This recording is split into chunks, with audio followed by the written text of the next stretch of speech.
Basta ang atong mga nagkanilain nga mga followers diri sa atong Facebook. O once again, maayong pagtanaw diri na sad sa atong mga content nga atong gihimo para sa tanan nato nga mga giilan nato nga mga higala o mga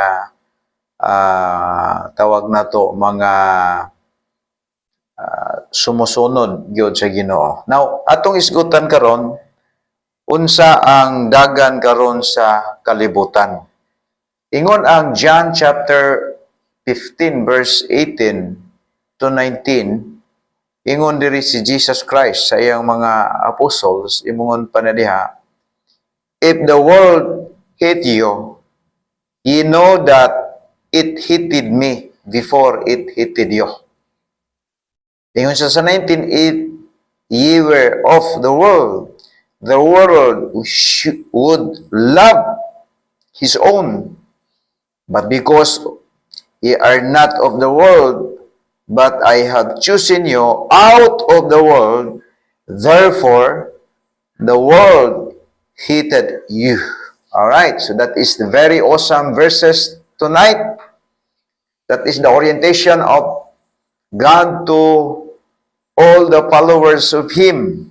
Now, ang kalibutan, mauni ang sistema.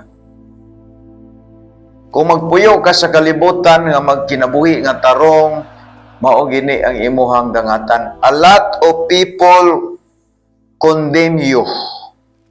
A lot of people what we call criticize you.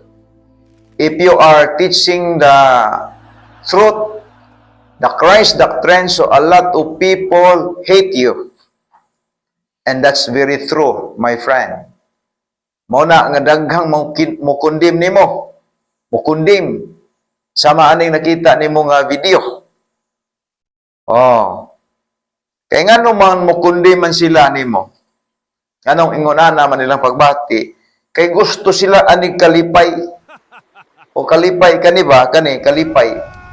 Ang mga tao sa kalibutan ganahan kanunay ani, but the end is unsa man, suffering in hell. Muna giingon sa Bible nga gusto ka og langit pero ganahan kag kalipay sa kalibutan.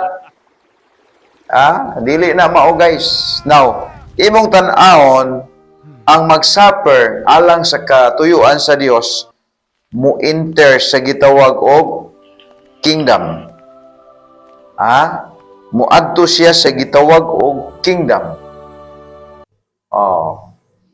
Ningon ang Ginoo ngadto niya, "Well done, good and faithful servant." Tanan mo na nga atong gitan-aw guys. Muna nga diri ta social media, bisan kinsang klase pang taong mo criticize nato. Bisan pa ang ilang amo nga ang yawa, di ta moundang diri pagwalis kamatuoran aron mapusa ug madugmo ang pagtulun-an sa wanis nga puro baliktos, puro allegorizing, puro pamakak ang Biblia, dili sundon maghimog ilang Biblia. Ang Biblia gamit-gamito nila pagpatuos sa mga tao nga Biblia ang ilha, pero ang ilahang teaching wa sa Biblia. Amping ta guys, lami liktan itlog ani nila.